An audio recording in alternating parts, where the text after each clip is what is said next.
On average, we pass between 50 to 100 people a day. If you were to stop any of them and ask them a series of questions about Jews or Judaism, their answers might pleasantly surprise you. I know it surprised us. We stopped hundreds of strangers in the busiest streets of London, New York, and LA. And the first question we asked them was, with a world population of almost 8 billion people, how many Jews do you think there are in the world? How many Jews are there in the world? That's an interesting question. 100 million. I would say a lot. A lot. Definitely a lot. I think there's around 1 billion Jews in the world, probably. I'd say there's around 600 million. Gee. 100 million? 50 million Jewish people in the world. I have no idea, but a lot of them live here in New York City. A little under 1 billion Jews in the world, maybe less. 80, 90 million? I'm just going to say 30 million. Maybe 30 million Jews in the world. 300 million? 100 million or more? Yeah, it gotta be. Something like 100 million. 1.5 billion? 25 million. Or more. 200 million, maybe a bit more. I'm gonna say 20%. I have no idea. I know it's a lot of them and they all over the world, but I have no idea. 1.2 billion. Ready for the facts? We are approximately 15 million Jews worldwide, which means we are 0.2% of the world population. We are practically zero. And yet, the world perception of us is that we are much larger in numbers than we really are. I believe in order to answer this question, we have to turn the pages back all the way to the beginning of our story, when Hashem spoke for the very first time to Avraham Avinu, and he said 2 words, Va'agadlo shemecha. I'll enlarge your name. I'll make your name so great that you'll be recognized nationally and internationally worldwide. You know why? So that the nivrachu b'cha kol mishpachos ha'adama, so that the nations of the world will bless themselves to be like you. Hashem promised us international recognition so that we can accomplish our mission and be a model and example and a blessing to the world. In this film, you'll meet Yidden who have done just that. Yidden who have been a model, a blessing to others. Yidden who have earned the respect of the world and its leaders by proudly walking in Hashem's ways. Their stories will remind us of our mission, and their example will inspire us to do what we can to be a light unto the nations.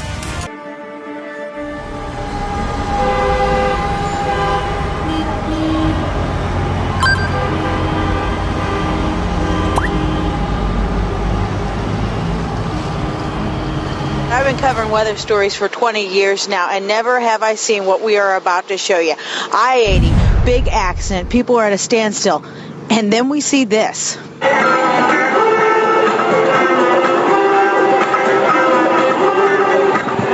A group of men from Michigan stranded with the rest of these drivers. Are they complaining? No, they're dancing in the middle of I-80. While most of us would complain about being stuck, they just turned up the radio and celebrated. A half hour into an 8-mile backup, and these guys didn't care. With nowhere to go, they danced. Are you having fun down there?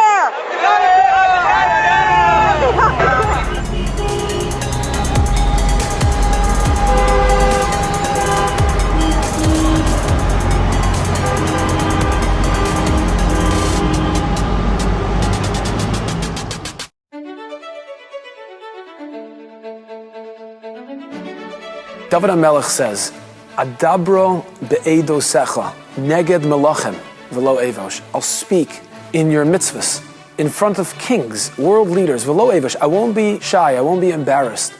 I'll be proud. When I think of a modern day example of someone who stood tall and proud of who she was in front of these kinds of people, in front of world leaders, it would have to be Rivka Ravitz. I grew up in the most ultra-Orthodox neighborhood in Yerushalayim. I learned in Beis Yaakov and Geula, the most ultra-Orthodox Haredi school in Jerusalem. On July 24th, 2014, when Reuven Rivlin was sworn in as the 10th president of Israel, he appointed Rivka Ravitz as his chief of staff. How does someone who grew up in one of the most Haredi neighborhoods in Israel, Matzdorf, was one of 10 children at home, and now she herself was a mother of 12, how does she become the chief of staff to the president of Israel? Well, when Rivka was 18 years old, she married Yitzchak Ravitz, who was the son of then Knesset member Avram Ravitz. I was still a student, I was still learning, and he offered me to come and work with him at the afternoons after school. I took the offer and started working at the Knesset at the age of 18 and a half. 2 years later, he had to let her go because the government passed a law that didn't allow for Knesset members or high-level government officials to hire relatives. When he let her go, Reuven Rivlin, who was also a Knesset member at the time, hired her in his office. For 6 years, he was appointed to be the Speaker of the Israeli Parliament. I was his chief of staff then. Along those years, there were a lot of elections, primaries, and I ran all of them, also gained the money for them, also was responsible for those campaigns. And then came the most important campaign in his life and probably also in my life. He wanted to be the Israeli president. We worked very hard for a year long, but he won it, and he became the Israeli president, and he asked me which job would I like to take in the office, and I chose to be his chief of staff. For the next 7 years, she was planning, arranging, and traveling with the President of Israel to all the different countries, meeting the most powerful leaders around the world, kings, queens, presidents, and prime ministers. If you would have to count on fingers 5 of the most important leaders of the world, I'm sure I met them. Putin, Merkel, Obama, Trump, Biden. In November of 2015, Rivka was planning one of the most important meetings of President Rivlin. They were preparing to meet the Pope in the Vatican. The government in Israel attached tremendous importance to this meeting with the Pope because the Vatican had massive influence on our bilateral relationships, especially on our relations with the Palestinians. It was extremely important that when Reuven Rivlin and his staff and his entire delegation were meeting the Pope, that they make a good first impression. We had maybe a dozen of meetings in Israel preparing us. The ambassador came in, the Minister of Foreign Affairs, even the Prime Minister came in to meet the President before his first time meeting with the Pope. And they kept rehearsing it in their minds, making sure they know exactly what to expect and how to act, how to behave, so that everything runs smoothly. And we traveled to Rome, we got to the hotel, we had another meeting now with the special ambassador to the Vatican, because there are 2 countries, separate countries. They basically mapped out the palace. They told them, as you pull up to the palace, certain cardinals will be outside greeting you. They'll take you into the palace, you'll go down a staircase. You'll walk through a hallway with many different chambers. When you get to the end of the hallway, you'll walk into a different hallway. When you get to the end of that hallway, you'll enter a room and you'll wait there. The cardinals will leave and then the Pope will enter through a side door. When the door will be open and we'll see the Pope, we should stand in a line and come into the room one after each other.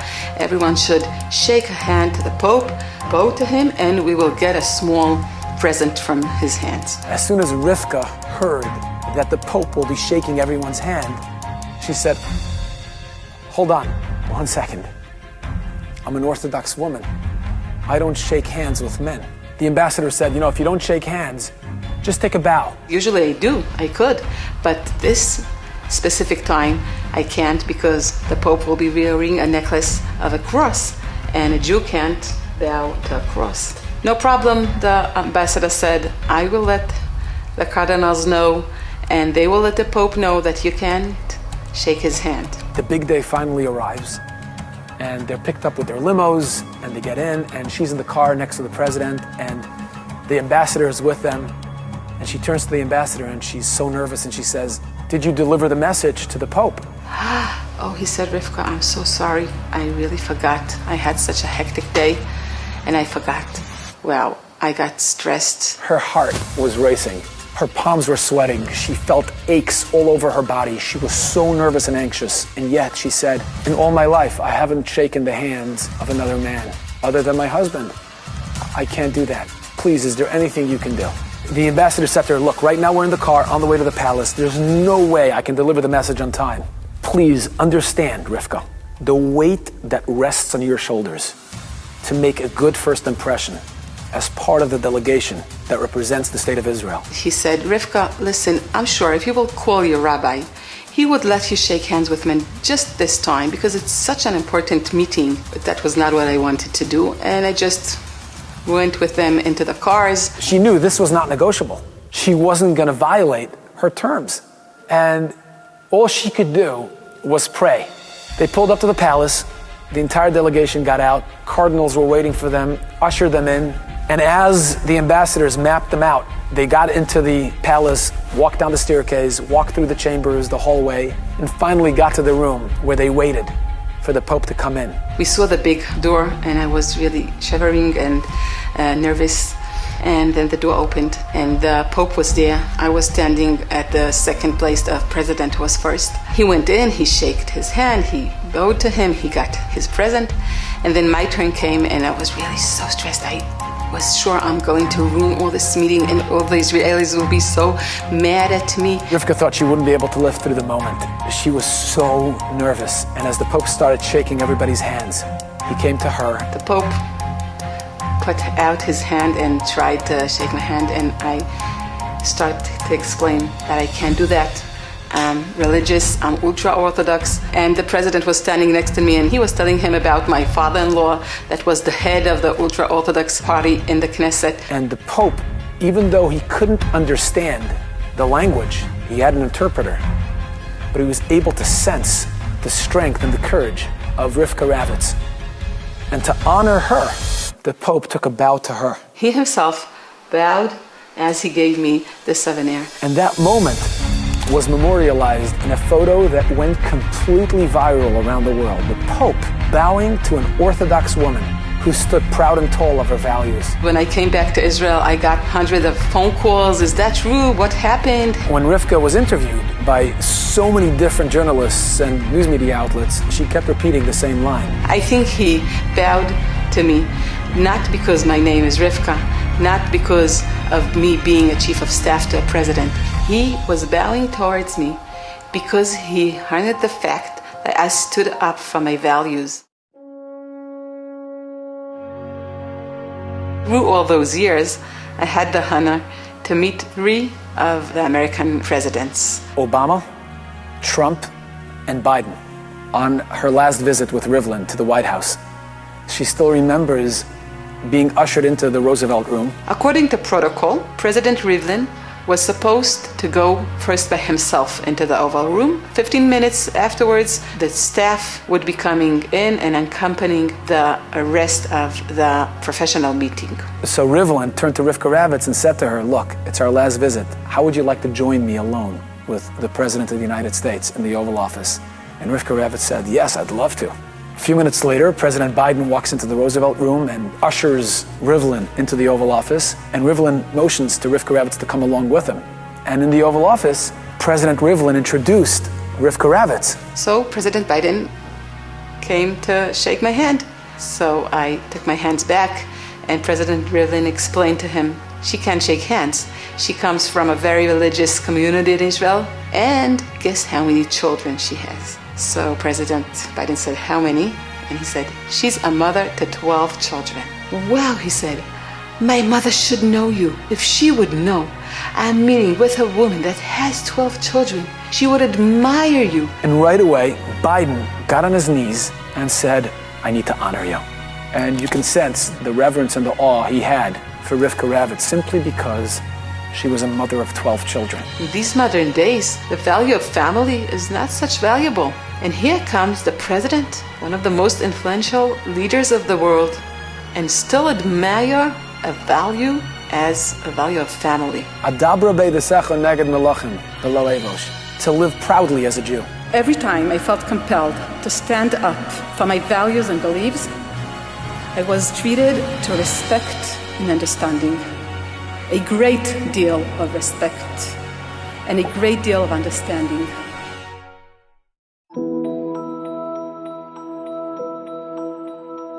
For thousands of years, our people have been on a mission of being a shining example, a light unto the nations.